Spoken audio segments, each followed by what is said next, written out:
Imagine holding a piece of food in your hands, knowing that to actually taste its true flavor, you physically have to leave the country where it was grown. Right? You have to travel 1,000 miles across the ocean to like a sweltering jungle just to unlock it. It sounds impossible. It really does, but that is the exact botanical mystery hiding inside the stack of notes you sent us today. Welcome to today's deep dive. Yeah. You've provided us with this incredibly dense, fascinating look at Liu'an tea. And our mission today is to pull this material apart. Yeah, because we aren't just looking at a historical beverage here. Exactly. We are exploring, well, a linguistic time capsule, a physical technique that survived a massive war solely through human memory, and a leaf that requires this radical geographic displacement just to reach its chemical destiny. Okay, let's unpack this. Yeah, to really grasp the gravity of the research you've compiled for us, we actually have to begin before water ever even touches a leaf. Oh, right. The name. Exactly. We have to start with the specific mechanics of how to say the tea's name. Because, according to the linguistic map you laid out in your notes, the pronunciation itself is literally a bridge to the ancient world. It really is. Like, if you look at the Chinese characters for Liu'an tea, that first character is the standard character for the number 6. So if you apply modern standard Mandarin phonetic rules, you naturally pronounce it Liu'an. Right, but say Liu'an around traditional tea masters, and they will immediately realize you are, completely disconnected from the region's heritage. Oh, wow. Really? It's that much of a tell? Oh, absolutely. The correct historical pronunciation of that specific character in this context is Liu'an. So it's not just, like, regional slang. No, not at all. It's not a casual dialect shift. Mm. The phonetic anchor for this traces all the way back to the year 121 BC. Man, we are talking about the era of Emperor Wu of Han. That's over 2,000 years ago. Exactly. Based on the historical timeline you provided, Emperor Wu had just successfully crushed this massive rebellion led by the Huainan king, Yingbu. Yeah, it was a huge conflict. And to mark the definitive end of it, the emperor established a new administrative territory and named it Liu'an. I mean, he was essentially stamping a political decree directly onto the geography. Right, because the name translates to peace in 6 places or, forever guarding the 6 places. He was using cartography as a permanent warning. And a promise of stability. Exactly. And in the spoken language of that ancient Han era, the character for the number 6 was pronounced with what linguists call an entering tone. An entering tone. What does that mean exactly? It's an archaic phonetic feature. The syllable doesn't stretch out smoothly. It's cut off sharply, abruptly. It sounded much closer to Lu. Okay, I see. As standard Northern Mandarin evolved over the next, 2 millennia, it gradually lost those sharp entering tones, became more fluid, and the pronunciation of the number 6 softened into Lu. But in the specialized world of the specific tea, pronouncing it Lu is this conscious practice. You called it geographical special pronunciation in the notes. Yeah, exactly. It makes me think of visiting a deeply historic city today. Like, if you go to a town with hundreds of years of complex history, and instead of just reading the name off a modern map using standard modern phonetics, you intentionally use the local ancient pronunciation. Right.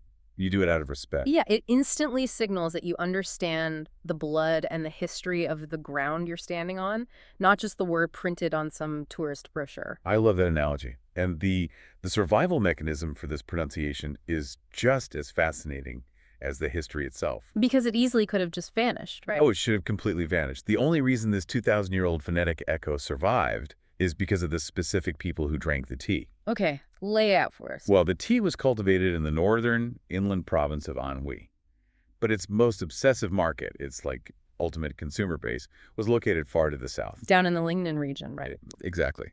Which encompasses modern-day Guangdong and Guangxi, and then spreading further out into the Chinese diaspora in Southeast Asia, which was historically referred to as Nanyang. And looking at the map you provided, that southern region is deeply entrenched in the Cantonese language. Yes. And in Cantonese, the number 6 is pronounced luck. Cantonese is a dialect that famously retained those ancient, sharp entering tones. Oh, wow. So luck sounds incredibly close to that original Han Dynasty pronunciation of Lu. Precisely. Because the tea was so heavily traded and cherished in the Cantonese-speaking world, those southern dialects acted as a protective linguistic vault. They just locked the ancient sound in place. Yep, completely bypassing the sweeping linguistic shifts that were softening the language up north in the capital. That is wild. So simply by saying Liu'an, we are echoing an emperor's 2,000-year-old wish for peace, preserved accidentally by a southern dialect's love for a beverage. It's literal time capsule. It really is. And if we are preserving an emperor's decree every time we say the name, the physical leaf itself must be pretty spectacular. Oh, it is. But it's complicated. Yeah, because diving into the botanical breakdown you sent us, this tea actually has this massive split personality. That's a great way to put it. It operates as two entirely different entities depending on the processing method. Yeah, there are essentially two different botanical philosophies living under the exact same name. The first face is its unfermented green tea form, known as Liu'an guopium. Guopium, okay. And in the broader context of tea agriculture, it is fiercely unique. It is recognized as the only sliced tea in the world. Right, because when you look at standard premium teas, the most prized components are usually those delicate, silvery young buds, or, a carefully plucked mix of one bud and two leaves. Exactly. That's the industry standard. But for Liu'an Guopian, the harvesters completely ignore the buds. They bypass the stems entirely. They exclusively pluck the mature, fully open single leaves. Yeah, those mature leaves are physically robust. Once they are pan-fired in shape, they resemble small, flat sunflower seeds. Which is where the name Guopian, meaning melon seed, actually originates. Right. And because the leaf is older and thicker, it has synthesized totally different compounds than a fragile young bud. So it tastes different. Very different. It lacks that delicate floral sweetness, but it compensates with this incredibly crisp, highly energetic, structural flavor profile. It delivers a very direct, unpretentious clarity to the palate. Okay, so that is the first face, a crisp, energetic, straightforward green tea. But the notes you sent us spend the majority of the time analyzing the second face. Yes, the dark side. Right. If the green tea was designed for an immediate, energetic caffeine hit, what drove them to create a second version that takes literally decades before you can even drink it? It's quite the contrast. This is the dark, post-fermented iteration, the Liu'an basket tea. Right.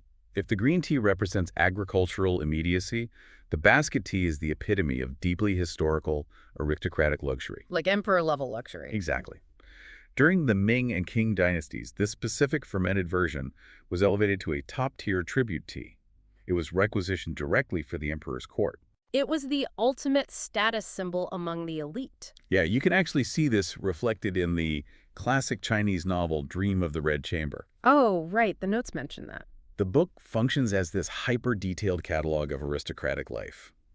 And the most refined elite characters like Jia Baoyu and Miao Yu are specifically depicted drinking and debating the merits of lemon basket tea. But wait, you noted that the traditional basket process for this aristocratic tea was almost entirely wiped out during World War II. It was a tragedy for tea culture. The war just completely devastated the growing regions in Anhui, right? It broke the continuous thread of production. Completely severed it. So how do you practically reverse engineer a complex multi-decade fermentation process just from human memory and a few old dry leaves safely stored away in Guangdong and Hong Kong warehouses? It was incredibly difficult. Didn't they lose the baseline of what it was supposed to taste like when it was freshly made?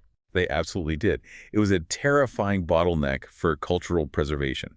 They had to rely entirely on the sensory memory of surviving tea masters who understood the physical touch and smell of the processing steps. Wow. So they just had to remember what the leaves felt like? Mostly, yeah.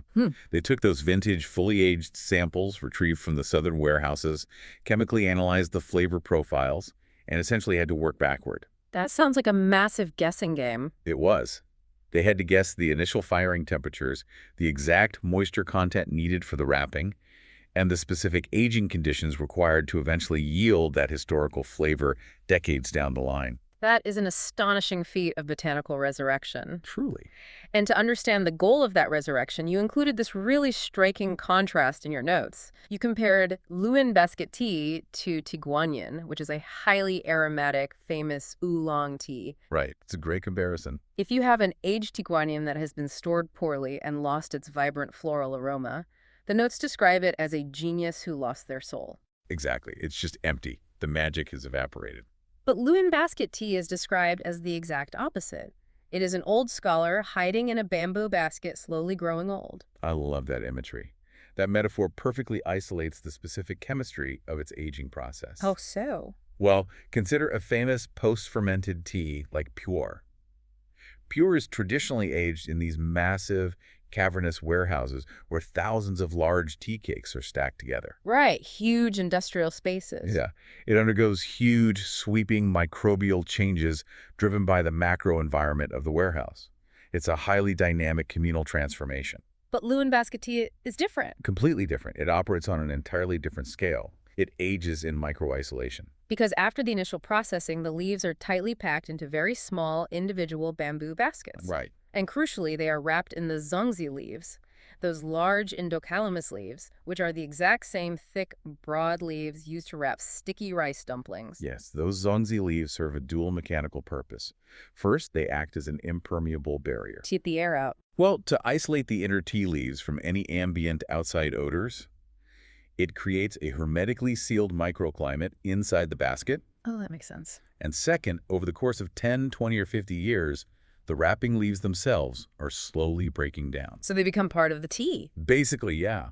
As they age, they microscopically infuse their own sweet, woody, botanical aromatic oils directly into the cellular structure of the tea. It is an incredibly slow, deliberate, internally driven alchemy. This brings us to the most baffling part of the timeline you sent over. Okay, lay it on me. We have this elite, introverted scholar. It's a luxury good, aging peacefully in a sealed bamboo basket in the relatively temperate climate of central China. Right. What forces this specific tea to become the ultimate everyday survival drink for the Chinese diaspora living thousands of miles away in the brutal, humid jungles and bustling port cities of Southeast Asia? This is where geography acts as a literal chemical catalyst. Okay, walk us through it. To trace this, we follow the Qiaxiao, or the overseas sales route. The baskets would travel from the mountainous altitudes of Anhui down the river systems to the ports of Guangdong. And then be loaded onto ships. Exactly. Crossing the South China Sea into the Nanyang region areas we now know as Malaysia, Singapore, and Indonesia. Now, the environment in Anhui is relatively cool and highly seasonal, right? Right. In that native climate, the aroma of a decades-old Liu'an basket tea is very introverted. The flavor is quiet, dense, and it can even carry a heavy, somewhat bitter woodiness. Yes. But then it arrives in Nanyang. The environment of Southeast Asia provides a massive thermal and atmospheric shock to the system. Because of the equator. Exactly. You have year-round, intense equatorial heat combined with thick, inescapable humidity. This extreme climate triggers a phenomenon that tea masters refer to as a secondary awakening. A secondary awakening. What is physically happening inside the cell walls of the leaf during that? Like, how does air change the flavor? Well, tea leaves are packed with polyphenols, these complex chemical compounds that naturally degrade and bind with oxygen over time. Okay. In a cool climate, this process moves at a glacial pace. But the intense tropical heat acts as an accelerant. Like turning up the burner on a stove? Precisely. And the pervasive humidity actually penetrates the dense, dried leaves, acting as a solvent. Wow. This extreme environment physically reactivates the dormant aromatic oils and forces the oxidized polyphenols to rapidly break down and restructure. So that heavy, quiet, bitter, woody scent chemically transforms. It does. It opens up, mutating into a highly penetrating, almost medicinal camphor aroma that practically leaps out of the basket. Here's where it gets really interesting. It's like an introvert who moves to a bustling tropical new city, and suddenly they completely come out of their shell. That is a perfect way to look at it. They didn't fundamentally change their DNA, you know? They just finally found the exact environmental pressure required to express their true, vibrant personality. Exactly. But the air was only half of the equation. Yeah. The other half was the water. There is a foundational axiom in traditional tea culture. Tea nature follows water. Oh, right. You noted in your research that the water in the Nanyang region is naturally soft. That means it lacks heavy dissolved minerals like calcium and magnesium. Yep. When you brew tea with hard water, those heavy minerals crash into the tea's natural tannins, binding with them to extract all the harsh, astringent, bitter compounds right into your cup. It can ruin a good tea. But soft water acts like a velvet glove. It doesn't agitate the tannins. It chemically suppresses the inherent bitterness of the Anhui leaf, perfectly drawing out the hidden sweetness and that delicate, grassy aroma that spent decades transferring from the bamboo and zongzi leaves. It's incredible. The leaf was painstakingly grown and engineered in one distinct ecosystem. But its chemical destiny, its absolute peak flavor profile was physically impossible to achieve without the specific atmospheric pressure, heat, and mineral water of a foreign ecosystem thousands of miles away. That is just wild. But this perfect alignment of climate and water didn't just make the tea taste incredible. No, it did much more than that. When you look at the 6 calms you highlighted in the notes, they read less like a tasting menu for a luxury beverage and more like a desperate tropical survival guide. Very much so. It became a crucial form of medicine for immigrants enduring brutal physical labor in a harsh, humid new world. The linguistic pun comes full circle here, too. Liu'an meant guarding 6 places for an ancient emperor, but in the folk medicine of the diaspora, it literally provided 6 calms to the human body. So it evolved into a foundational, everyday home remedy. Exactly. Half of the calms you listed are entirely focused on combating that oppressive, wet tropical heat. Like, it calms dampness, helping the body process and sweat out the heavy summer moisture. Right. It calms the exterior, which refers to regulating the body's surface temperature and stopping exhaustion-induced night sweats. And it calms the throat, smoothing out the severe dryness that comes from dehydration. And it was equally vital for the internal organs. It calms the stomach. Oh, because of the fermentation. Yes. Because the tea is deeply post-fermented, it contains specialized enzymes that make it an exceptional digestive aid. It aggressively relieves the heavy bloating and indigestion that plagues people trying to consume dense meals in intense, debilitating heat. It makes a lot of sense. It also calms the wind, which is a traditional medical concept for fending off early chills or trapped physical trauma before it develops into a full-blown illness. But then there's the 6th calm, calming the spirit. Ah, yeah. The notes say it clears internal heat and emotional frustration. And I have to push back on the biological reality of this one. Okay, let's hear it. We're talking about a dark, heavily steeped, highly concentrated tea. How does a potent botanical stimulant packed with caffeine manage to calm the spirit and clear frustration without keeping exhausted laborers wide awake all night with a racing heart? It is a totally valid skepticism, honestly, and it requires looking closely at the microbial science of the aging process. Okay, break it down for me. The leaf you are brewing is not the same leaf that was plucked from the tree. Because Liu'an basket tea sits in that sealed bamboo basket for decades, the microbial fermentation literally metabolizes the harshness out of the tea. Oh, so the caffeine is actually changing. Yes. Over the years, the microorganisms actively consume and break down the raw alkaloids and the active caffeine compounds. So the chemical compounds that cause the physical jitters are essentially eaten away by time. They are entirely broken down and replaced by complex, deeply soothing byproducts of the long fermentation. The initial fire of the raw agricultural product is extinguished. That is fascinating. What you brew is a clean, amber-like liquid that functions differently in the human bloodstream. Instead of artificially spiking the nervous system like an espresso, it deeply grounds the central nervous system. Wow.